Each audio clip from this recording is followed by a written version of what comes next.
Okay, good afternoon. This week we're going to be celebrating the holiday of Purim, and the Torah reading for this week connects to the holiday of Purim. So that will be the opening theme today of today's talk. The book of Esther records Haman's dialogue with the king Ahasuerus. What did he tell him? That there's a nation, one nation, scattered amongst all the nations of the world. They don't follow the king's laws, and there's no reason to let them exist. Here I will give you 10,000 kikar. Kikar is they translate as a talent of silver. 10,000 silver talents, and give me permission to have them annihilated.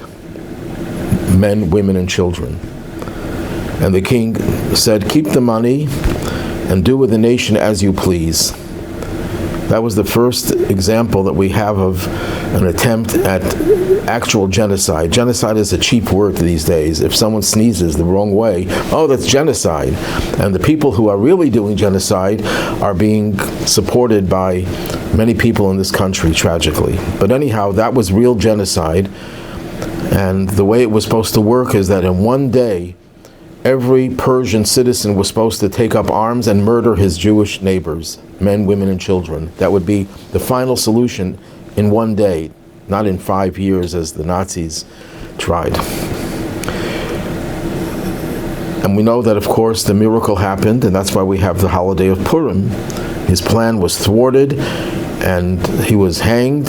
And Mordechai, the hero of Purim, was promoted to prime minister. And of course, Esther, the queen, was Jewish, and she was now openly Jewish. And things went very well for the Jewish people at that time. That's why we celebrate Purim. There's a teaching of our sages in the Talmud that when Haman said to God, to the king,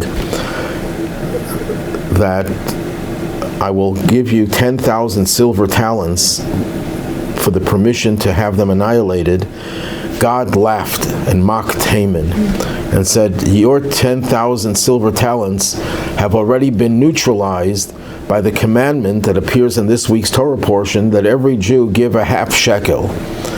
In biblical times, when we had the temple in Jerusalem, every Jew had to give a half of a shekel.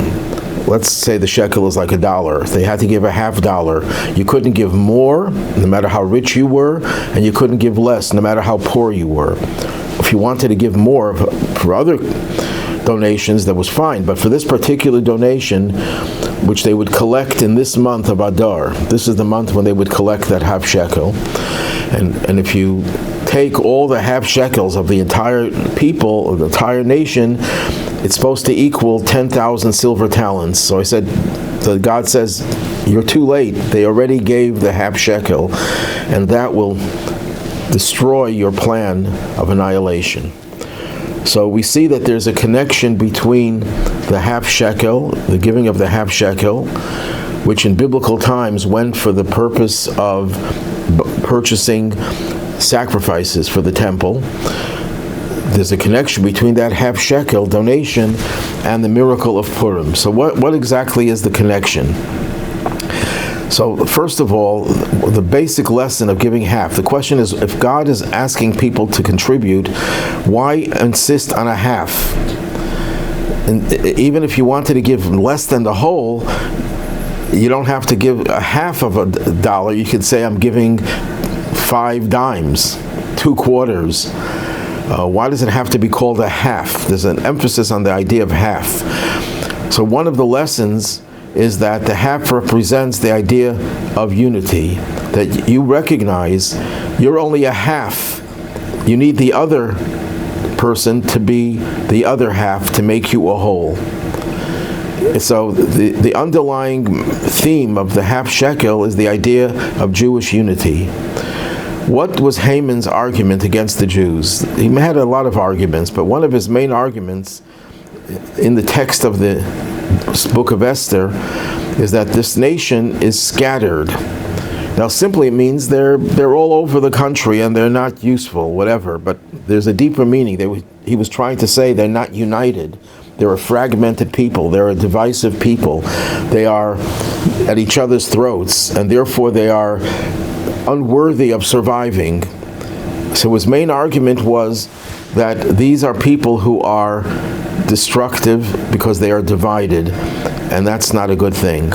How do we repudiate that claim, that accusation, by giving the Half-Shekel? The Half-Shekel demonstrated before his claim that we are a united people, that we recognize that each one of us is only a half, and we're made whole by the other half. And that's one of the reasons why one of the mitzvahs, one of the commandments that we fulfill on the day of Purim is called Shlach Manos. That's the Yiddish pronunciation. It's Mishloach Manot, sending of food gifts. We exchange 2 types of foods to at least one other person. The more the merrier, of course, but at least 2 foods to one person. What's the purpose for sending food gifts on Purim? So there are 2 explanations. One explanation is that there's another mitzvah on Purim to have a feast. And we share each other's food. So when we come to the feast, you're a guest in someone's house, you bring some food to participate in the feast. But the second reason is that it's a sign of friendship. And that's the argument against Haman's claim, that we're divided, we're divisive, we're fragmented. No, we're not. Look, we're sharing food with one another. That's a sign that we're really united. So that's the first point, that the Half-Shekel is a repudiation of Haman's claim that we are a fragmented and divisive people. But let's go a little bit deeper. When you say that you're a half and the other person is a half, that not only means that you need the 2 of you to make you a whole, that demonstrates your unity, but it also emphasizes the idea that we're equal. I'm a half and you're a half. I'm not more than a half and I'm not less than a half. You're not more than a half, you're not less than. We're both the same. So that is a deeper understanding of unity, because if 2 people are different, even if they get together, there's still a little bit of a division between them. But the truth is that we're not divided and that we're really inherently one. Now, it's hard to understand what that means, that we're really the same. Well, we're not the same. There are no 2 people who think alike, who look alike, and especially within the Jewish community, we thrive on disagreements. It's not only something that we do in spite of who we are, we do it because of who we are. This is part of Judaism, that the teachings of the Torah should enter into our minds. And as human beings, we think differently, so we have discussions and debates, not acrimonious ones, not one that focus on how different we are, but that focus on our pursuit of the truth. And if I sense the truth means I have to go this direction, then I have to insist on going this direction. If your pursuit of truth tells you go in the other direction, until we can somehow reconcile those views, we have different views, and that's legitimate, as long as it doesn't go against established. In other words, if I decide I'm going to interpret the Torah, when it says thou shalt not steal, that it really means you should steal, then that's obvious, that's a frivolous position. But as long as it's within the framework of all the other commandments, there is definitely legitimacy to having differences of opinion. So how could we say that we're all equal? And the answer is, there's a part of us that's different, obviously. Intellectually, we're different, emotionally, we're different, and we celebrate our differences. But there's an aspect of us that is the same, that transcends even our understanding, even our mind, even our heart, which is the way we express ourselves. But there's an essence that we have that unites us all and makes us all equal. So that emphasizes even more, not only was Haman wrong, but that we're divided, we're fragmented. No, we're really a united people. And you could see this in times of crisis especially, while we could be arguing and even sometimes arguing the wrong way. In a time of crisis like after October 7th, we experience a tremendous amount of unity that is unparalleled in society. If you look at the average American, it could be a member of one ethnic group, one racial group, one religious group, and people around the world are going through difficulties. You don't see the same attachment to their own kind as you see with the Jewish people in connection with what goes on elsewhere in the rest of the world. If I pick up a news item that says that there was an anti-Semitic attack in New Zealand, for example, it's as far as he can go, there's a certain feeling that you have as if it was a member of your own family. That type of unity is unparalleled in society. And it's the critique of the people who are upset what's going on in Israel with the so-called Palestinians. They don't care about Palestinians or Arabs. Most of them, 99.9999%, don't care. Because if they care about Arabs, what about the Arabs that are being slaughtered in Syria? Right now, today, as we speak, they're being slaughtered. In Sudan, they're being slaughtered. No one cares about them. No one cares about the thousands and maybe hundreds of thousands of people that were murdered in the war in Russia and Ukraine. No one cares about it. People, will pay some lip service every now and then to what's going on in the world, but they don't really care. Why do they care so much about what's going on in Israel? Because of their anti-Semites. That's plain and simple. There's no other explanation for it. So getting back to what I was saying, when we see that something is amiss in the Jewish community, as a rule, there are exceptions to every rule, we feel that this is directly affects us because there's this sense of unity. But it's more than just a sense of unity, it's a sense that we're all one.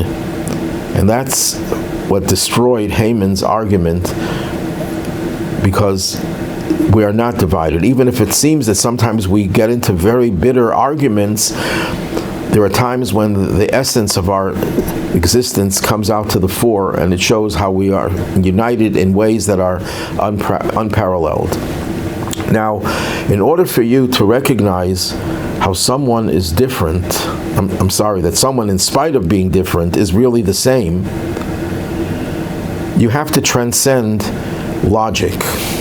Because logic demands you recognize differences. Because logic looks at the person, looks at the person's qualities, the intellect, the emotions, the physical aspects of a human being, and makes certain determinations based on the analysis. That's what the mind does. The mind divides. When we put on tefillin, the arm tefillin is one box with one scroll. The head tefillin is 4 boxes combined with 4 scrolls. And the reason for that is when it comes to action, just plain action, there's no division. When it comes to the mind divides everything. The mind, that's what the power of the mind, and it's supposed to be that way, is able to take something and take it apart to its components. So if you're dealing with the intellect, there are differences.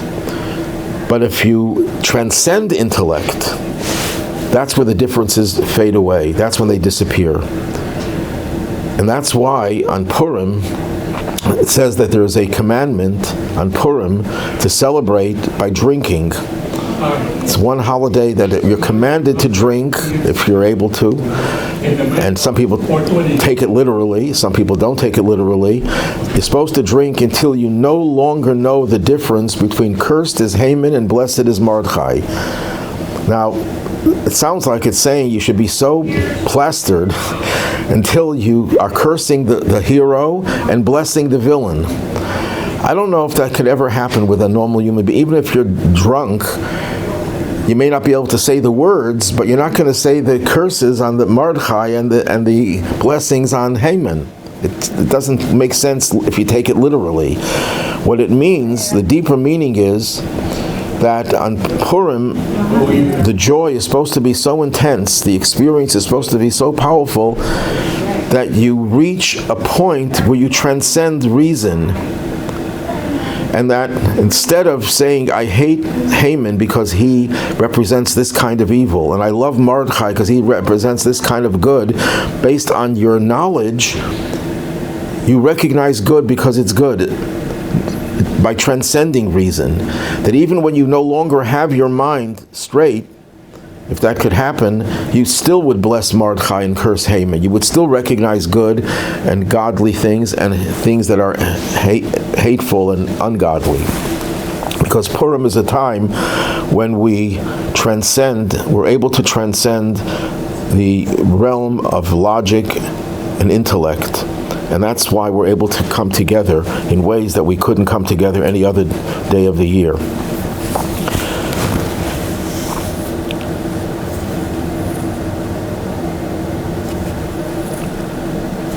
On another subject totally, that deals with it, relates to this week's Torah portion.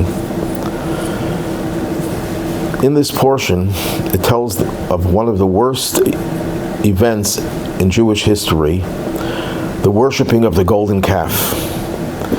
Moses goes up on the mountain and he says he's going to be back in 40 days. He goes up in the middle of the day, so that day was not counted. But the people made the mistake and they started counting that as day one. So when day 40 came, according to their calculations, miscalculation, Moses didn't return. So they concluded that Moses probably stayed up there. He was not coming down. That God took him up there and forever would be no longer the leader of the people. So they got together, some people. We'll soon discuss who were the people who did this. And they came to Aaron, Moses' brother, who was like Moses' deputy, and they said, we want another God to lead us. Some say that they didn't really want another God, they wanted another leader, but then it degenerated into idolatry. Well, who were these people? Based on examination of the text, and this is the oral tradition, these were not the actual Jews who left Egypt. The Torah tells us that when they left Egypt, because of all the miracles the Jews were experiencing, a multitude of other nations decided to join the Jewish people, and Moses accepted them. But they were steeped in idolatry because they came from Egypt. Egypt was a pagan country, as all countries in those days were. The only people who believed in one God were the Jewish people. That was a contribution of Abraham, Isaac, and Jacob. So this multitude of nations that joined them were so steeped in idolatry that when they had the first opportunity to revert to their old ways, they said, let's have another God. This God is no longer involved, so we have to create another God. And they built an altar, and they told Aaron, we want you to build us this God, another God. Aaron didn't know what to do, because the people were really tough and they were threatening. So he said, give me your jewelry. Take the jewelry off your ears. They wore earrings, the men, not just the women. Give me all your jewelry and we'll fashion something. Just a little bit of an aside. Aaron told them to take the jewelry of their wives. But the Torah says they took their own jewelry because the women refused to participate. The women demonstrated greater faith than the men. And this is just one of the several examples where the Torah makes it very clear that when it came to faith, the women had more faith than the men. But that's another subject for another time. So Aaron tells them to take their wives' jewelry. They took their own jewelry, and he took it and he threw it into this fire, and out came a golden calf. And then Aaron says, we'll have a celebration tomorrow, hoping that Moses would return before they have a chance to worship this idol. And God, meanwhile, tells Moses, and the next day comes, and Moses still hasn't returned. Before he returned, the people started to worship this golden calf, and they started this whole orgy about this golden calf. So God tells Moses, your nation have sinned. They created another God, and they worshipped it. And Moses comes back with the tablets, and he sees how the people had worshipped the golden calf, and he shatters the tablets. Now, if we examine that, was Moses impulsive? He got so angry he couldn't control his anger, and he just threw the tablets down, because there was nothing more holy than the tablets. The tablets was completely manufactured by God, no human intervention. God got the stone, he engraved the commandments in them, and everything about the tablets was divine. And Moses now takes the holiest object that ever existed and that ever will exist, and destroys it and shatters it. Most people would say Moses couldn't control his emotions. He was impulsive. But yet our tradition tells us the opposite is true, that God thanked him for doing it, because this saved the Jewish people from being destroyed. Because the tablets was like the marriage contract between God and the people. Once the marriage contract was no longer there, then it's no longer a sin. You can't hold them accountable for breaking the marriage between God and the people, because there's no marriage contract. And God praised him for doing it, because this saved the people. In other words, what Moses was demonstrating, that his love for the people transcended the love that he had for God's tablets. And that's what God wanted him to feel as well. When God tells him, and when Moses was still on the mountain, or when he went up again, God tells him, you know what I'm going to do? I'm going to destroy these people, and I'll make you into a nation. The Jewish nation will begin with you. And Moses says, no, erase me from your book. If you don't forgive the people, I don't want to be part of your book. And that's why God realized that Moses' devotion to the people was so great that he was willing to disassociate himself from that which was the most precious thing to him. No human being in history had this intimate connection with the Torah as Moses, and he was willing to give that all away for the love of his people. That's what makes Moses so special. Now, when Moses went up to the mountain and he came back again, it says his face shone, his face radiated light, because he was on the mountain with God for 40 days and 40 nights.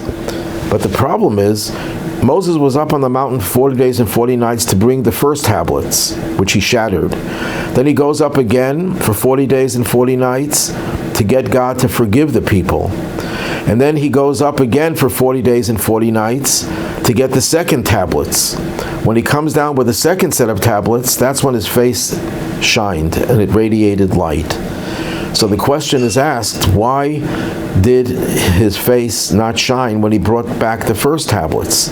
What's so special about the second tablets? The second tablets were not as holy as the first tablets, because the second tablets, God told Moses, you bring up the stone, I'll do the etching of the commandments in them. The first tablets were completely manufactured by God, no human intervention. And yet it's after the second tablets that Moses' face shone. So one of the explanations is that when Moses shattered the tablets, not only was he there, not only did he do that to save the people, but when the people saw him throw the tablets and shatter, that changed their whole demeanor. That was using tough love, in a way, to get them to regret what they did. There's nothing more powerful that God gives us the gift of tshuva, of repentance, which the actual word doesn't mean repentance, it means return. God is waiting for us to return to him. He doesn't say you sinned and therefore you sinned, that's the end of your existence, and you will not be forgiven. There's no such thing as a sin that a person could commit that sincere tshuva, sincere repentance, does not reverse. And when the people saw Moses throwing the tablets, that shattered them. They felt shattered. And that caused them to change their whole attitude. So when Moses brings that back the second tablets, these second tablets are infinitely more powerful than the first tablets, even though they came through human intervention, because they represented the power of tshuva, the power of repentance. And when did Moses return with the second tablets? On Yom Kippur. That was the first day of atonement, from which time onward every year it's our day of atonement. Why is that the day of atonement? Because that's when God says to the people, you have been forgiven. The second tablets represented them being forgiven. So another explanation why Moses was praised for breaking the tablets. Number one, because it demonstrated that he saved the people by doing that. But even deeper than that, this is what motivated them to change. This is what got them to recognize their mistake and to change.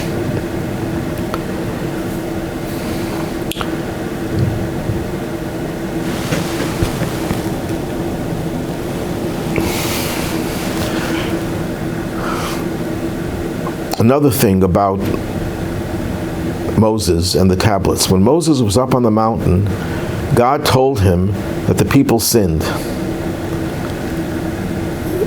God is pretty reliable. You can trust what he tells you. Moses hears God tell him what happened. And he still takes the tablets. He doesn't shatter it. He doesn't get angry. When he comes down and he sees them celebrating in this orgy of worshiping this golden calf, then he gets angry and he shatters the tablets. Why didn't he shatter the tablets in the beginning? He should have told God, God, don't give me the tablets. They're not worthy. Give it back to God, or shatter.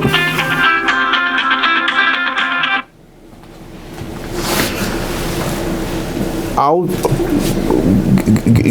give it back to God. Why would he take the tablets as if this is the tablets that I'm going to be giving the people, and then when he sees them doing what God himself told him they were doing, then he shatters the tablets? So first of all, this is a support to the notion in the Talmud, which is common sense as well, that you can't compare hearing something to seeing it. If you hear something from a reliable source, someone you trust implicitly, you can still have doubts about the veracity of it.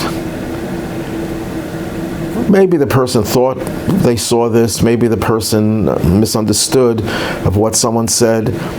You can always throw doubts into a thing that you hear, no matter who you hear it from. But when you see it with your own eyes, as the expression goes, seeing is believing, although nowadays with AI, nothing is reliable. You can't say, I saw it. Yeah, you saw someone saying something, but it wasn't him, it was AI doing it. But generally speaking, when you see something with your own eyes, they tell the story of this lawyer that was representing a murder victim, a person who committed murder. And the evidence was overwhelming. The circumstantial evidence was overwhelming. And it was clear that the person was going to be convicted. So the lawyer for the defense gets up there and says, members of the jury, I'm going to prove to you that the man is innocent. Because at exactly 15 minutes, the victim, who's supposed to be dead, is going to come walking into the courtroom. And then 15 minutes go by, and everyone is looking at the door, and no one comes in. So he then says, the fact that you were watching the door means that you had some doubts. Because if you were convinced that the person was guilty, you wouldn't have watched to see if someone was coming in. You know that I was faking. The fact that you watched proves that you had a legitimate doubt, so you have no right to convict because there's a reasonable doubt. And a half hour later, the jury comes back guilty. So then, after he goes over to the jurors and he says, I'm trying to understand, didn't you realize that you had doubts? So why did you vote to convict?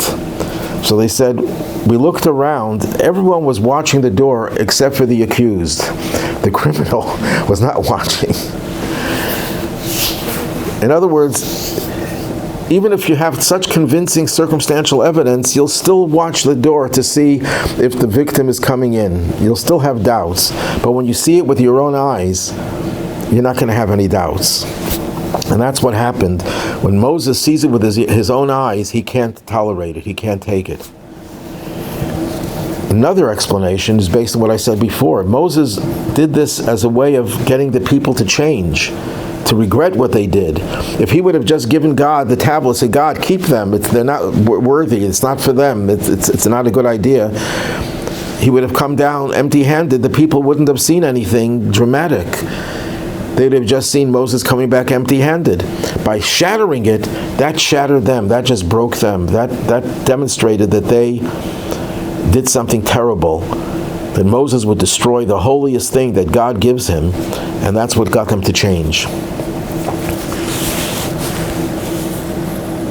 Sometimes you have to use toughness, and you have to break something in order to fix something. There's a story told of a great rabbi who used to give counsel people, especially about spiritual matters.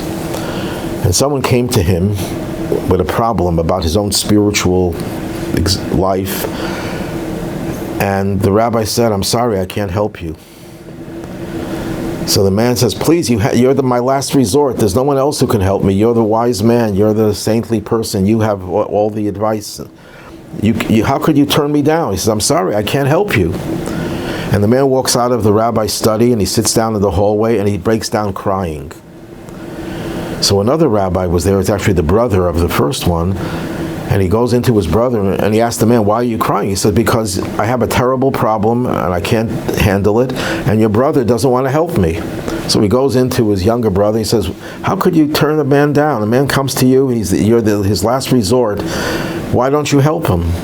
He says, because this man, I realize that he's so far drowning in his whatever issue that he had, that he's beyond me being able to help him. But he says, tell him to come back in. When he broke down crying, that got him to be able to be receptive to his advice, and he was able to help him. Sometimes you have to reject someone before you help them.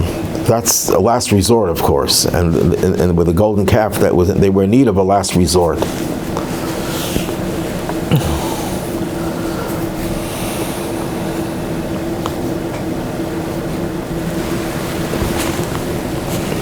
Okay, let's go to another subject.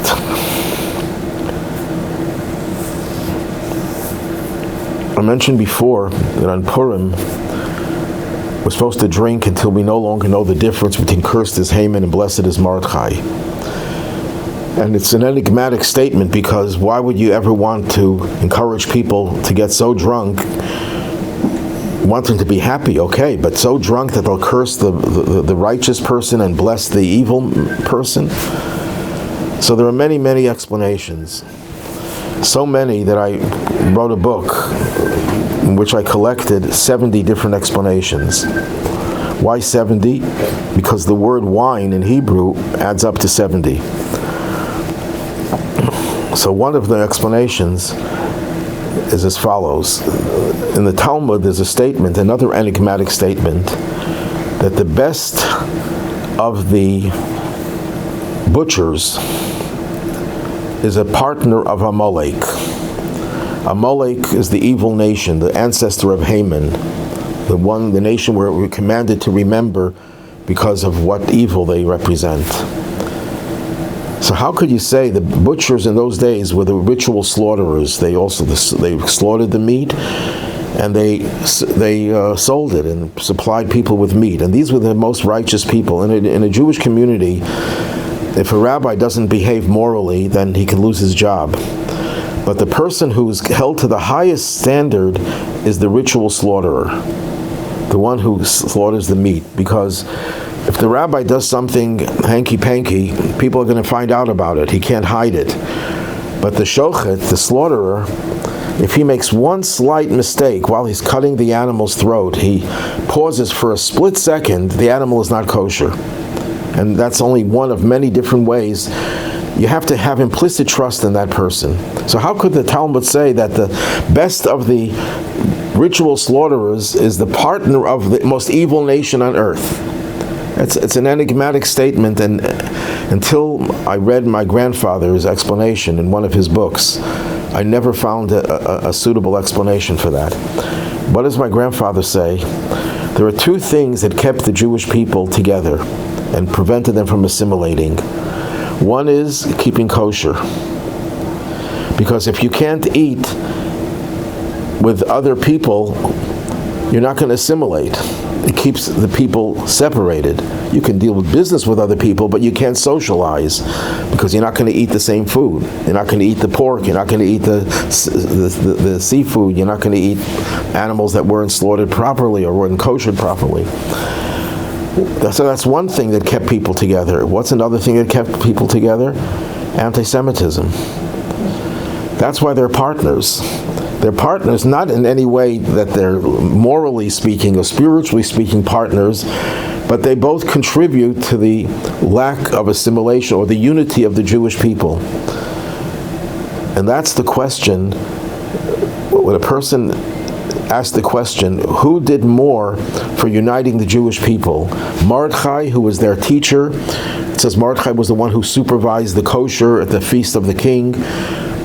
Or Haman's antisemitism. Who united them more? So on Purim, you're supposed to drink till you no longer know who. You can't answer that question. To you, they're both equal. So we have two ways of remaining strong and united. One is through anti-Semitism, tragically, unfortunately, that we have to rely on that. And the other one is through keeping the commandments of the Torah, especially keeping kosher. Why do we have to wait for the anti-Semites to unite us when we can do it through positive ways, through fulfilling the commandments? That's the message of that statement in the Talmud, that those are two are partners. There are two ways you can reach the same goal. One is through negativity and one is through positivity. That's our choice. We could decide that we're not going to wait for an October 7th to unite us. We'll do it through sharing the same spiritual activities and attitudes.